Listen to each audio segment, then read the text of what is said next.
अस्सलाम वालेकुम स्टूडेंट्स, उम्मीद है आप सब खैर खैरियत से होंगे।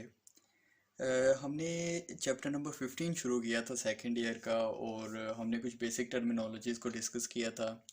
Osmo regulation, homeostasis, thermo regulation, excretion को। इसके अलावा हमने कंट्रोल सिस्टम के बारे में भी पढ़ा था, और हमने मुख्तलिफ एक्सटर्नल इन्वायरमेंट का इफेक्ट भी पढ़ा था सेल में, हाइपोटोनिक, हाइपोटोनिक और आइसोटोनिक। अब नेक्स्ट टॉपिक है हमारे पास कि जो प्लांट्स हैं वो अपने बॉडी के अंदर वाटर और सॉल्ट की कंसंट्रेशन को कैसे मेंटेन करते हैं। क्योंकि ओस्मो रेगुलेशन क्या है, ऐसा प्रोसेस है जिसके ज़रिए बॉडी वाटर और सॉल्ट की कंसंट्रेशन को मेंटेन करती है। इस रेगुलेटरी प्रोसेस को हम क्या नाम देते हैं? ओस्मो रेगुलेशन का। अब हमने देखना है कि जो प्लांट्स हैं वो अपनी बॉडी के अंदर वाटर और सॉल्ट की कंसंट्रेशन को कैसे मेंटेन करते हैं। अगेन वो डिपेंड करता है अपने एक्सटर्नल इन्वायरमेंट पे, कि जैसा एक्सटर्नल इन्वायरमेंट होगा उस तरह ही प्लांट एडोप्टेशन इख्तियार करेगा। तो उसकी बेस पे हमने प्लांट को 3 ग्रुप्स में डिवाइड किया है। एक प्लांट का ग्रुप है हमारे पास हाइड्रोफाइट्स,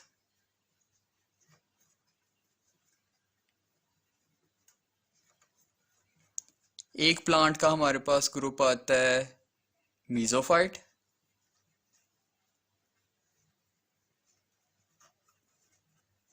इसी तरह हमारे पास तीसरा प्लांट का ग्रुप आता है जीरोफाइट। अब हम देखते हैं ये प्लांट्स जो हैं ये कौन से एक्सटर्नल कंडीशन में रहते हैं, कौन से एक्सटर्नल इन्वायरमेंट में रहते हैं। जो हाइड्रोफाइट्स है ये ऐसे प्लांट हैं जो ऐसे इन्वायरमेंट में रहते हैं जहाँ पर वाटर की जो कंसंट्रेशन है वो ज़्यादा हो, यानी पानी की जो कंसंट्रेशन है ऐसे इन्वायरमेंट में वो ज़्यादा हो, उधर जो प्लांट्स रहते हैं उन्हें हम नाम देते हैं हाइड्रोफाइट्स। इसी तरह मीज़ोफाइट ऐसे प्लांट्स हैं जो उस इन्वायरमेंट में रहते हैं जहाँ पर वाटर की कंसंट्रेशन नॉर्मल है। इसी तरह जो ज़ीरोफाइट हैं ये ऐसे प्लांट्स हैं जो ऐसे एक्सटर्नल इन्वायरमेंट में रहते हैं जहाँ पर वाटर की जो कंसंट्रेशन है वो इंतहाई कम है। ठीक है, या कम है या वाटर है ही नहीं। अब ये हमारे पास 3 मुख्तलिफ इन्वायरमेंट आ गए और 3 ही मुख्तलिफ हमारे पास प्लांट की क्लासेस आ गई। अब हम देखते हैं कि प्लांट्स इन 3 इन्वायरमेंट में क्या अडॉप्टेशन करता है जिसकी मदद से उनके बॉडी की जो वाटर और सॉल्ट की कंसंट्रेशन है वो मेंटेन रहती है। इससे पहले हम एक छोटा सा कंसेप्ट पढ़ते हैं कि जो प्लांट्स होते हैं वो वाटर को रिमूव करते हैं लाजमी तौर पर। उनके पास कंडीशन सॉइल में वाटर हो या ना हो, प्लांट्स ने वाटर को रिमूव करना ही है। और इस प्रोसेस को अगर आपको याद हो तो हम नाम देते हैं ट्रांसपायरेशन का। ट्रांसपायरेशन ऐसा प्रोसेस है जिसके ज़रिए प्लांट वाटर को अपनी बॉडी से रिमूव करता है in the form of vapours, बुखारात की शक्ल में बॉडी से रिमूव करता है। अब प्लांट्स के पास वाटर अवेलेबल हो या ना हो, प्लांट ने करनी है ट्रांसपायरेशन। तो हमें यह भी पता है कि जो प्लांट ट्रांसपायरेशन करता है वो मैक्सिमम ज़्यादातर वो करता है स्टोमेटा के थ्रू। ठीक है, ये कंसेप्ट पढ़ने का मकसद आपको अभी समझ आ जाएगा। तो हाइड्रोफाइट्स क्या हैं? ऐसे प्लांट हैं जो ऐसे ही इन्वायरमेंट में रहते हैं जहाँ पे वाटर की कंसंट्रेशन ज़्यादा है।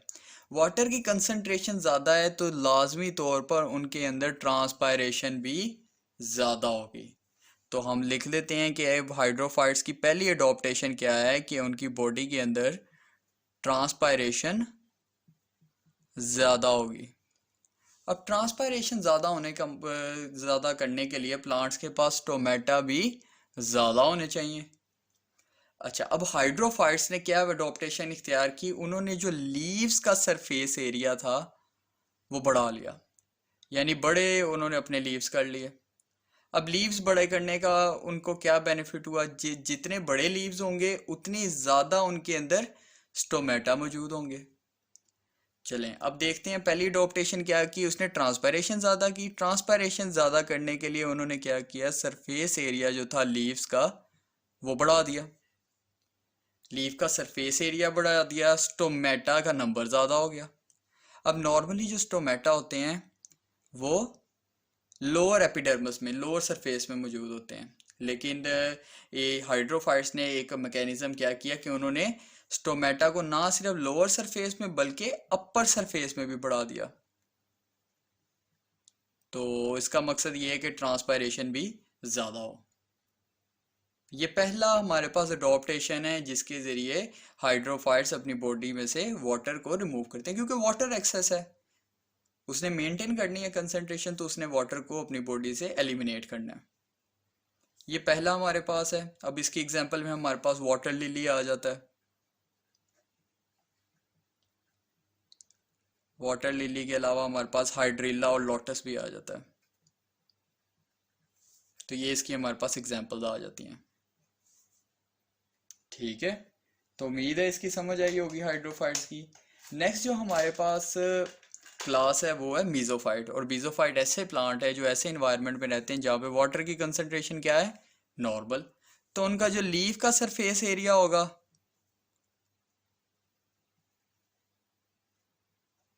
वो भी क्या होगा, नॉर्मल होगा। लीफ सरफेस एरिया भी नॉर्मल होगा और उसके अंदर स्टोमेटा के जो नंबर होंगे वो भी नॉर्मल होंगे। तो हमारे पास एक नॉर्मल लीफ आ जाता है। तो इसके अंदर हमारे पास नॉर्मली क्या होंगे, स्टोमेटा होंगे। अब इसकी एग्जांपल में हमारे पास आ जाते हैं ब्रासिका आ जाता है, मैंगो का प्लांट आ जाता है,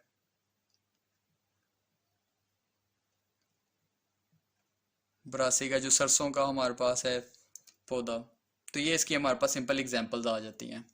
इसी तरह हमारे पास रोज़ आ जाता है। रोज़ भी किसकी एग्जांपल आ जाती है, मीजोफाइट्स की। तो एग्जांपल लाजमी याद रखनी है, क्योंकि बोर्ड पॉइंट ऑफ व्यू से ये आपसे एग्जाम में पूछी जा सकती है कि which one of the following plant is xerophyte.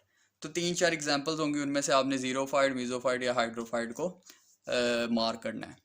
तीसरा हमारे पास जो प्लांट का ग्रुप आता है वो है जीरोफाइट्स। अब जीरोफाइट ऐसा प्लांट है, ऐसा प्लांट का ग्रुप है जो ऐसे इन्वायरमेंट में रहता है जहाँ पे वाटर की कंसंट्रेशन क्या है, कम है। अब वाटर की कंसंट्रेशन कम है तो हमें ट्रांसपायरेशन भी कम करनी होगी ताकि प्लांट की बॉडी में से वाटर का लॉस कम हो, क्योंकि पानी नहीं है उसके पास। अच्छा, अब देखते हैं कि इसकी अडॉप्टेशन क्या है। इसकी अडॉप्टेशन ये है कि ये लीफ का जो सरफेस एरिया है वो कम होगा। लीफ का सरफेस एरिया कम होगा तो जो उसके स्टोमेटा का नंबर है वो भी क्या होगा, कम होगा। ठीक है, और स्टोमेटा का नंबर ना सिर्फ कम होगा बल्कि ये जो स्टोमेटा होंगे वो डिप्रेशंस में होंगे। प्लांट की बॉडी के अंदर गड़े होते हैं जो क्या करते हैं, फर्दर जो ट्रांसपायरेशन होती है, जो थोड़ी सी भी ट्रांसपायरेशन हो रही होती है उसको भी रोक देते हैं। ठीक है, इसके अलावा ये क्या करते हैं, इसके अलावा इनके पास तीसरी हमारे होती है अडॉप्टेशन के। ये क्या करते हैं, चूंकि ट्रांसपायरेशन लीव्स के जरिए हो रही होती है तो ये क्या करते हैं, तीसरी अडॉप्टेशन के वो लीव्स को शेड कर देते हैं, अपने जो पत्ते होते हैं उन्हें गिरा देते हैं। जब पत्ते नहीं होंगे तो स्टोमेटा नहीं होंगे, स्टोमेटा नहीं होंगे तो ट्रांसपायरेशन भी नहीं होगी। तो इसके पास ये एक और एग्जांपल है, एक और सॉरी अडॉप्टेशन है। इसके अलावा इनके पास कुछ ऑर्गन्स होते हैं जिन्हें हम स्टोर ऑर्गन्स का नाम देते हैं। वो वाटर को एब्जॉर्ब कर लेते हैं, उन्हें हम ऑर्गन्स को नाम देते हैं सक्सुलेंट ऑर्गन्स का। तो ये भी हमारे पास एक एडॉप्टेशन है जीरोफाइट्स की। तो ये वो हमारे पास एडॉप्टेशन है जिनके ज़रिए ये तीनों प्लांट्स 3 मुख्तलिफ इन्वायरमेंट में सर्वाइव करते हैं, यानी अपनी बॉडी के अंदर वाटर और सॉल्ट की कंसंट्रेशन को मेंटेन करते हैं। अब जीरोफाइट की एग्जांपल में हम सिंपल है कैक्टस लिख लेते हैं। अब बोर्ड पॉइंट ऑफ व्यू से ये लॉन्ग भी पूछा जा सकता है और शॉर्ट भी पूछा जा सकता है, लेकिन ये entry test point of view से इतना इंपॉर्टेंट टॉपिक नहीं है। आपने इसके अंदर क्या हेडिंग्स बनानी है, पहला आपको इसकी डिस्क्रिप्शन पता होनी चाहिए। डिस्क्रिप्शन यानी कौन से इन्वायरमेंट में रहते हैं, पहली हेडिंग ये हो गई। दूसरी हेडिंग में आपने ये लिखना है कि इनकी एडॉप्टेशंस क्या हैं। 2 हेडिंग्स होगी और तीसरी हेडिंग और एडॉप्टेशंस भी आपने बुलेट पॉइंट बना के लिखनी है, पैराग्राफ की फॉर्म में नहीं लिखनी है। और तीसरा हमारे पास इसकी आ जाती है एग्जाम्पल। तो इस तरह ये वो मैकेनिज्म है जिसके ज़रिए जो प्लांट्स हैं अपनी बॉडी के अंदर वाटर और सॉल्ट की कंसंट्रेशन को रेगुलेट करते हैं। अब नेक्स्ट हमारे पास टॉपिक है osmo regulation in plants, sorry animals, osmo regulation in animals. के जो एनिमल्स हैं वो बॉडी के अंदर ऑस्मो रेगुलेशन कैसे करते हैं, यानी अपनी बॉडी के अंदर वाटर और सॉल्ट की कंसंट्रेशन को कैसे मेंटेन करते हैं। अब हमने ऑस्मो रेगुलेशन की बेस पे एनिमल्स को भी दो ग्रुप्स में डिवाइड किया है। वो दो ग्रुप्स कौन कौन से हैं? एक है हमारे पास ऑस्मो रेगुलेटर्स और दूसरे हैं हमारे पास ऑस्मो कन्फर्मर्स।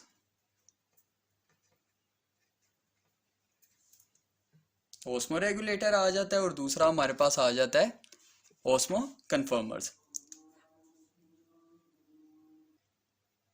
एक है ऑस्मो रेगुलेटर्स और दूसरे हैं हमारे पास ऑस्मो कन्फर्मर्स।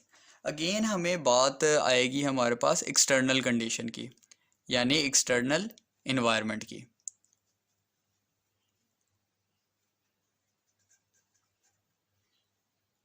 अब ऑस्मो रेगुलेटर्स का ग्रुप जो है एनिमल्स का, वो क्या करता है कि एक्सटर्नल इन्वायरमेंट जैसा भी हो, या वो हॉट हो या वो ड्राई हो या वो वेट हो, जो बॉडी की इंटरनल कंडीशंस हैं नॉर्मल,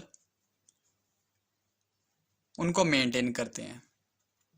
ऑस्मो रेगुलेटर्स क्या हैं? ऐसे एनिमल्स हैं कि वो अपनी इंटरनल कंडीशंस को मेंटेन करते हैं।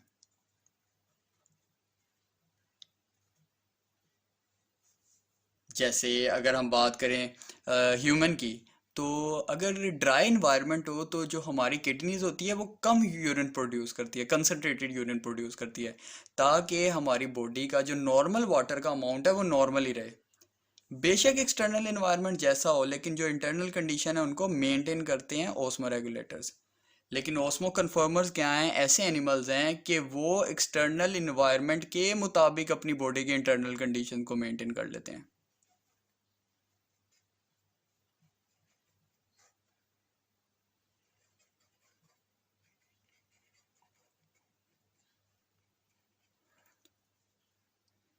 ऑस्मो कन्फर्मर्स क्या हैं? ऐसे एनिमल्स हैं जो कि एक्सटर्नल इन्वायरमेंट के मुताबिक अपना इंटरनल इन्वायरमेंट कर लेते हैं, यानी ये दोनों एक दूसरे के आइसोटोनिक हो जाते हैं। ठीक है, तो हमारे पास इन दोनों के दरमियान डिफरेंस पूछा जाता है बोर्ड में, बहुत इंपॉर्टेंट। दोनों की आपको डेफिनेशन पता होनी चाहिए और इनकी एक एक एग्जांपल। ऑस्मो रेगुलेटर में हम ह्यूमन लिख लेते हैं और ऑस्मो कन्फर्मर्स में हमारे पास आ जाती है हैग फिश। ठीक है, इसकी एग्जांपल हम लिख लेते हैं हैग फिश। तो अब हम देखते हैं कि एनिमल्स भी अपने एक्सटर्नल इन्वायरमेंट के मुताबिक, अगर हम ऑस्मो रेगुलेटर्स की बात करें, तो मुख्तलिफ एनिमल्स जो हैं मुख्तलिफ इन्वायरमेंट में कैसे अपने वाटर और सॉल्ट की कंसनट्रेशन को मेंटेन करते हैं। तो हमने डिफरेंट इन्वायरमेंट्स में अब देखना है। तो डिफरेंट इन्वायरमेंट में सबसे पहला इन्वायरमेंट हमारे पास आता है मेराइन इन्वायरमेंट,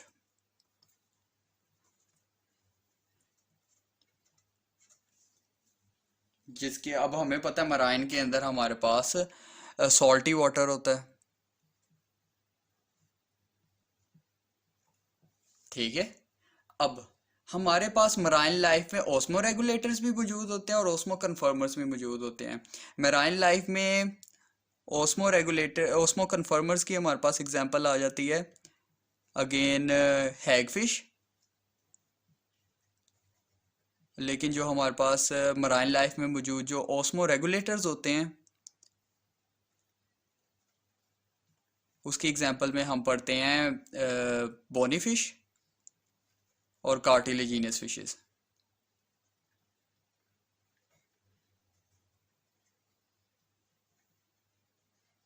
ठीक है, अब हमारी बुक में ओस्मो जो कन्फर्मर्स है ओस्मो कन्फर्मर्स का रेगुलेशन का या अडॉप्टेशन का प्रोसेस नहीं लिखा हुआ, सिर्फ रेगुलेटर, ओस्मो रेगुलेटर यानी बोनीफिश और कार्टिलेजिनियस का लिखा हुआ है। तो हम सिर्फ इसको डिटेल से पढ़ेंगे। अब हमने पढ़ लिया कि इन्वायरमेंट कौन सा है, सॉल्टी इन्वायरमेंट है, वाटर है यानी हाइपरटोनिक इन्वायरमेंट है। और इसकी एग्जांपल हमने ओस्मो रेगुलेटर में दे दी है बोनीफिशेस और कार्टिलेजिनियस फिशेस, ओस्मो कन्फर्मर्स में हमने दे दिया हैग फिश। तो सबसे पहले हम देखते हैं ओस्मो रेगुलेटर्स में जो बोनी फिश और कार्टिलेजिनियस फिशेज हैं वो क्या करती हैं। सबसे पहले कार्टिलेजिनियस फिशेज हैं, वो कैसे करती है अपनी वाटर और सॉल्ट की कंसंट्रेशन मेंटेन।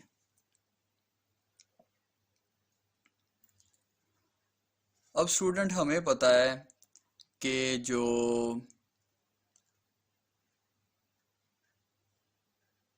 फिश है वो कौन से इन्वायरमेंट में है, मराइन लाइफ में। यानी बाहर कौन सा इन्वायरमेंट है, हाइपरटोनिक, सॉल्ट ज़्यादा है, वाटर की कंसंट्रेशन कम है। तो ये कंटिन्यूसली ड्रिंक कर रहा है पानी, फिश जो है कंटिन्यूसली पानी को ड्रिंक कर रही है। यानी फिश के अंदर जो सॉल्ट की कंसंट्रेशन है वो ज़्यादा हो गई है। अब सॉल्ट की कंसंट्रेशन ज़्यादा होगी तो फिश को इस सॉल्ट को अपनी बॉडी से रिमूव करना होगा। अब वो कैसे रिमूव करता है, पहला उसके पास अडॉप्टेशन ये होती है, नंबर वन अडॉप्टेशन ये होती है कि वो क्या करता है कि जो एक्सेस सॉल्ट होता है उसको वो अपने एनस के थ्रू, उसके अंदर ग्लैंड्स मौजूद होते हैं जो कि उस एक्सेस सॉल्ट को बॉडी से रिमूव कर देते हैं। अब सॉल्ट को बॉडी से वो क्या करते हैं, रिमूव करते हैं। किन ग्लैंड्स के थ्रू, रेक्टम के अंदर मौजूद ग्लैंड्स होते हैं उसके अंदर, उसके ज़रिए ये अपनी बॉडी से सॉल्ट को रिमूव कर देते हैं। अब बच्चे सवाल ये है कि जब सॉल्ट रिमूव होगा तो उसके साथ बॉडी के अंदर मौजूद वाटर भी तो बाहर मूव करेगा ना, क्योंकि ऑस्मोसिस तो करनी है। ये हमारे पास एक यूनिवर्सल थ्योरी है कि वाटर जो है सॉल्ट के साथ मूव करेगा। तो वाटर को बॉडी के अंदर रखने के लिए इन फिशेस के पास अडॉप्टेशन ये है कि ये अपनी बॉडी के अंदर यूरिया को रिटेन करते हैं। अपनी थोड़ी बॉडी के अंदर थोड़ा सा जो यूरिया होता है जो कि एक्सक्रीटरी प्रोडक्ट है उसको अपनी बॉडी के अंदर रखते हैं ताकि बॉडी के अंदर वाटर रहे। लेकिन जो यूरिया है वो बॉडी के लिए डैमेजिंग है, यानी ये बॉडी को डैमेज कर सकता है, नुकसान पहुंचा सकता है। तो इसके लिए जो फिश है वो एक और केमिकल बॉडी के अंदर रिटेन करते हैं जिसे हम नाम देते हैं ट्राई मिथाइल एमाइन ऑक्साइड। दो रिटेन किया, एक यूरिया और दूसरा tri methyl amine oxide. Urea ने क्या किया, वाटर को बॉडी के अंदर रखा, और ट्राई मिथाइल एमाइन ऑक्साइड ने क्या किया, यूरिया को डैमेज करने से रोका। तो ये वो अडॉप्टेशन है जो कि वो कार्टिलेजिनस फिशेस करती हैं, ऑस्मोरेगुलेटर्स करते हैं। ठीक है। अब दूसरा हमारे पास मैकेनिज्म क्या है अडॉप्टेशन का, दूसरा ये क्या करते हैं, दूसरी ये अडॉप्टेशन का मेथड ये इख्तियार करते हैं कि ये इनकी जो बेसिकली जो गिल्स होते हैं वो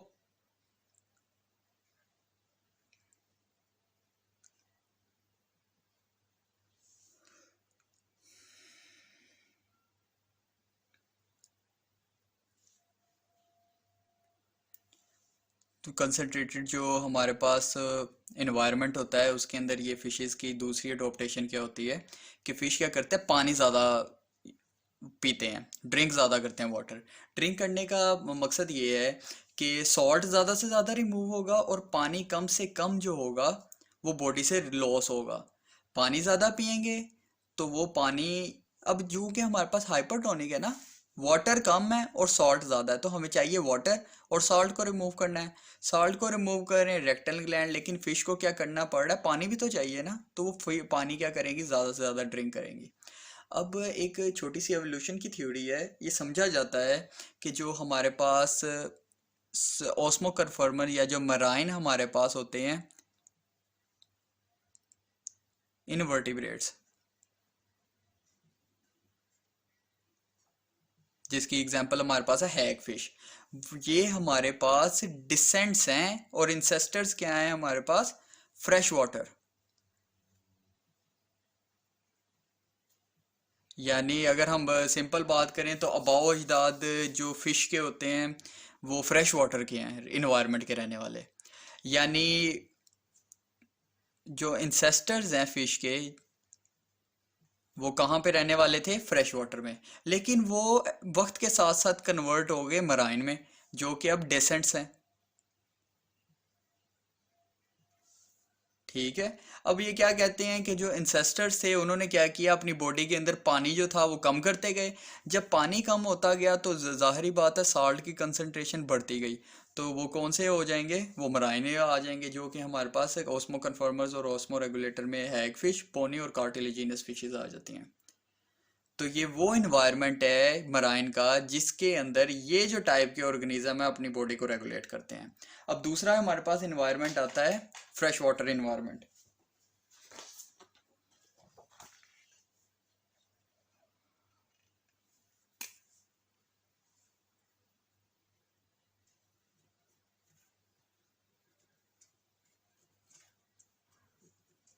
अब हम देखते हैं फ्रेश वाटर के अंदर मुख्तलिफ ऑर्गेनिज्म जो हैं वो अपनी बॉडी के अंदर वाटर और सॉल्ट की कंसंट्रेशन को कैसे रेगुलेट करते हैं।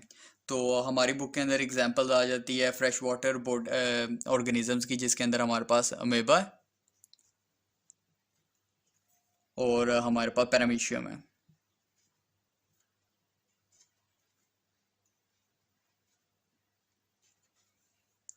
ठीक है। अब हम देखते हैं कि अमीबा और पैरामीशियम जो है वो, जो फ्रेश वाटर में रहते हैं, वो अपनी बॉडी के अंदर सॉल्ट की और वाटर की कंसंट्रेशन को कैसे मेंटेन करते हैं। तो जो अमीबा और पैरामीशियम है, चूंकि इनके पास फ्रेश वाटर है जिसके अंदर सॉल्ट कम है और पानी ज़्यादा है। अब इनको सॉल्ट ज़्यादा चाहिए क्योंकि इनके पास सॉल्ट की अवेबिलिटी जो है वो कम है, तो इनको सॉल्ट चाहिए। तो अमेबा और पैरामीशियम क्या करते हैं, जब पानी ड्रैंक करते हैं तो ये वाटर को पहले वैक्यूल्स के अंदर डालते हैं, और ये जो वैक्यूल्स होते हैं वो मेम्ब्रेन के साथ फ्यूज करके वाटर को बॉडी से एलिमिनेट कर देते हैं। जब पानी एलिमिनेट हो जाएगा तो पीछे रह जाएगा हमारे पास सॉल्ट। अब ये जो एक्सेस वाटर है वो रिमूव करते हैं इन वैक्यूल्स के थ्रू। इन वैक्यूल्स को हम नाम देते हैं कॉन्ट्रैक्टाइल वैक्यूल्स का। तो जो फ्रेश वाटर के अंदर रहने वाले अमीबा और पैरामीशियम है, इनकी अडॉप्टेशन क्या है कि ये एक्सेस वाटर को वैक्यूल्स के थ्रू अपनी बॉडी से एलिमिनेट करते हैं। एक अडॉप्टेशन का मेथड ये है, और दूसरी अडॉप्टेशन का मेथड ये है कि हमारे पास हमारे पास दूसरी एग्जांपल में, तीसरी एग्जांपल में फिशेस आ जाती हैं फ्रेश वाटर के अंदर मौजूद। अब ये जो फिशेस होती हैं वो क्या करती हैं कि ये हमारे पास जो एक्सेस वाटर होता है, जो ज़्यादा पानी होता है, उसको ये क्या करते थे हैं, अपनी बॉडी से रिमूव कर देते हैं। अब वो कैसे रिमूव करते हैं? इनकी जो किडनीज होती है वो डाइल्यूट यूरिन प्रोड्यूस करती है, जिसके ज़रिए हमारे पास सॉल्ट कम रिमूव होता है और वाटर ज़्यादा रिमूव होता है। अब चूंकि हमें फ्रेश वाटर के अंदर जो ऑर्गेनिज्म है उन्हें सॉल्ट चाहिए, तो फ्रेश वाटर के अंदर रहने वाले जो ऑर्गेनिजम्स हैं वो ज़्यादातर उस फूड को यूज़ करते हैं, उस फूड को खाते हैं जिसके अंदर सॉल्ट ज़्यादा हो। तो एक और ये हमारे पास एडॉप्टिव मैकेनिज्म है जिसके ज़रिए जो फ्रेश वाटर बॉडीज़ हैं वो अपनी बॉडी के अंदर ऑस्मो रेगुलेशन करती हैं। तीसरा हमारे पास आ जाती है इन्वायरमेंट, हमारे पास टेरेस्ट्रियल इन्वायरमेंट। टेरेस्ट्रियल बेसिकली हमारे पास, हम सिंपल कहें तो लैंड इन्वायरमेंट, जो ज़मीन पे रहने वाले जो जानदार हैं उन्हें टेरेस्ट्रियल कहते हैं। तो अब देखते हैं टेरेस्ट्रियल जो हमारे पास आ जाते हैं एनिमल्स, वो बॉडी के अंदर ऑस्मो रेगुलेट कैसे करते हैं। अब इसके अंदर हमारे पास दो फर्दर ग्रुप्स आते हैं। एक ग्रुप्स हमारे पास आ जाता है आर्थ्रोपोडा का या सिंपल आर्थ्रोपोड्स का, और दूसरा हमारे पास ग्रुप्स आ जाता है एनिमल्स का जिन्हें हम वर्टिब्रेट्स कहते हैं। वर्टिब्रेट जिनके अंदर वर्टिब्रल कॉलम हो, और आर्थ्रोपोड सिंपल अगर हम कहें तो इनवर्टिब्रेट्स हैं जिनके अंदर वर्टिब्रल कॉलम नहीं होता, और इनकी जो आउटर सरफेस होती है उनके ऊपर वैक्सीक्यूटिकल होती है, एक्सोस्केलेटन होता है। जैसे हमारे पास कॉकरोच आ जाता है, वो आर्थ्रोपोड है, और वर्टिब्रेट में हमारी खुद की एग्जांपल्स है। तो ये बॉडी के अंदर ऑस्मो रेगुलेट कैसे करते हैं, तो इनके भी हमारे पास कुछ अडॉप्टेशन है। पहली अडॉप्टेशन क्या है? पहली अडॉप्टेशन है कि ये डिहाइड्रेशन को बचाते हैं। डिहाइड्रेशन का मतलब है पानी का लॉस। अब वो डिहाइड्रेशन से कैसे अपने आप को बचाते हैं? ज़्यादातर जो हम जो हमारा पानी होता है बॉडी के अंदर, वो कुछ रिमूव होता है स्वेट्स के थ्रू, पसीने के थ्रू। अब इस पसीने को रोकने के लिए आर्थ्रोपोड और वर्टिब्रेट के पास कौन सा ऐसा मैकेनिज्म है? जो आर्थ्रोपोड होता है, मैंने अभी बताया, उसकी बॉडी के बाहर होता है एक्सोस्केलेटन। अब एक्सोस्केलेटन जो होता है वो वैक्स का बना होता है, जो कि वाटर को रिमूव नहीं होने देता। इसी तरह जो वर्टिब्रेट हैं उनकी जो स्किन होती है, उसके स्किन के कुछ सेल्स होते हैं जिन्हें हम नाम देते हैं केराटिनाइज्ड सेल। अब केराटिनाइज्ड सेल क्या होते हैं? केराटिनाइज्ड, हमारे पास ना स्किन के अंदर नॉर्मल जो सेल होते हैं, जब वो सेल्स वाटर लॉस कर देते हैं तो उनके अंदर केराटिन आ जाता है। अब ये जो केराटिन होता है ये वाटर प्रूफ होता है, ये भी वाटर को रिमूव होने से, यानी स्वेट को होने से रोकता है। तो इस तरह आर्थ्रोपोड और वर्टिब्रेट जो है वो पानी को रिमूव होने से बचाते हैं। ठीक है, ये पहला अडॉप्टिव मैकेनिज्म है। इसी तरह हमारे पास दूसरा अडॉप्टिव मैकेनिज्म है। दूसरा अडॉप्टिव मैकेनिज्म क्या है कि ना सिर्फ उनके पास ये बॉडी की अडॉप्टेशन है, बल्कि हमारे पास है इनकी मेटाबॉलिक अडॉप्टेशन भी होती है। अब ये मेटाबॉलिक अडॉप्टेशन क्या चीज़ है? हमें पता है बॉडी के अंदर जितने भी केमिकल रिएक्शन होते हैं उन्हें हम मेटाबॉलिज्म कहते हैं।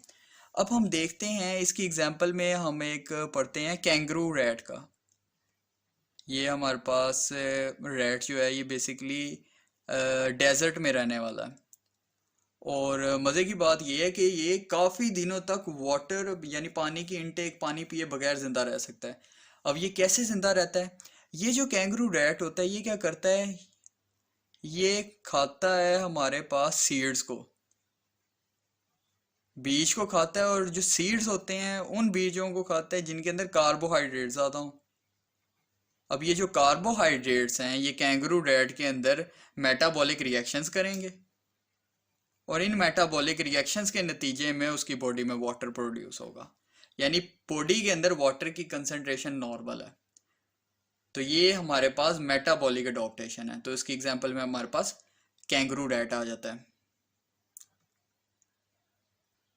इसी तरह जो हमारे पास, अगर हम टेरेस्ट्रियल पे अपनी खुद की एग्जांपल लें, तो हमें पता है कि हमारी जो किडनीज होती हैं वो ड्राई इन्वायरमेंट में, अगर डेजर्ट की एग्जांपल लें तो डेजर्ट के इन्वायरमेंट में हमारे पास कंसनट्रेटेड यूरिन प्रोड्यूस करेगी, और अगर हमारे पास पानी ज़्यादा होगा तो उधर हमारे पास डाइल्यूट यूरिन प्रोड्यूस करेगी। ठीक है, तो इसके ज़रिए जो हमारी किडनी है वो वाटर को, हमारी बॉडी, वाटर और सॉल्ट की कंसनट्रेशन को हमारी बॉडी के अंदर मेंटेन करता है। अब हमारे पास एक डेफिनेशन आती है बहुत इंपॉर्टेंट, वो है एनहाइड्रोबायोसिस। एनहाइड्रोबायोसिस क्या है? ये ऐसा अडॉप्टिव मैकेनिज्म है जिसके अंदर ऐसे ऑर्गेनिज्म मौजूद हैं जो कि डिहाइड्रेशन के बावजूद, यानी उनकी बॉडी के अंदर डिहाइड्रेशन भी हो रही है लेकिन फिर भी उनकी बॉडी के अंदर वाटर की जो कंसंट्रेशन है वो नॉर्मल है, यानी वो क्या कर रहे हैं, डिहाइड्रेशन को टॉलरेट कर रहे हैं। ऐसे हमारे पास इन एनिमल्स की खसूसियत जो कि टॉलरेट कर सके डिहाइड्रेशन को, और उनकी बॉडी के अंदर वाटर की कंसंट्रेशन नॉर्मल है, इस करेक्टरिस्टिक को हम नाम देते हैं एनहाइड्रोबायोसिस। अब कौन से एनिमल एनहाइड्रोबायोसिस करते हैं? एग्जाम्पल के लिए हम दे देते हैं नेमाटोड्स। जब हम किंगडम एनिमेलिया पढ़ा था तो उसके अंदर हमारे पास एक क्लास थी नेमाटोड की, तो ये आपको पता होनी चाहिए। तो ये हमारे पास वो इन्वायरमेंट है जिसके अंदर मुख्तलिफ तरह के एनिमल सरवाइव करते थे हैं, और वो वाटर और सॉल्ट की कंसंट्रेशन को मेंटेन करते हैं। ठीक है, उम्मीद है आप लोगों को इसकी समझ आई होगी। अब बोर्ड पॉइंट ऑफ व्यू से सबसे इम्पोर्टेंट जो अभी डेफिनेशन हमने पढ़ी है एनहाइड्रोबायोसिस, और इसके अलावा आपको ऑस्मो कन्फर्मर्स, ऑस्मो रेगुलेटर्स में आएगा डिफरेंस, वो बहुत इंपॉर्टेंट है।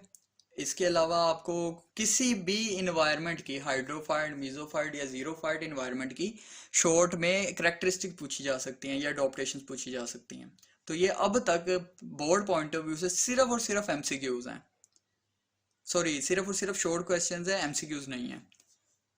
ठीक है, ना ही लॉन्ग पूछा जाता है इसमें। तो उम्मीद है समझ आई होगी। अगर किसी भी पॉइंट की समझ ना आई हो तो कमेंट सेक्शन में ज़रूर आस्क कीजिएगा। वीडियो को ज़रूर लाइक कीजिएगा, शेयर कीजिएगा और चैनल को ज़रूर सब्सक्राइब कीजिएगा। अल्लाह हाफिज़।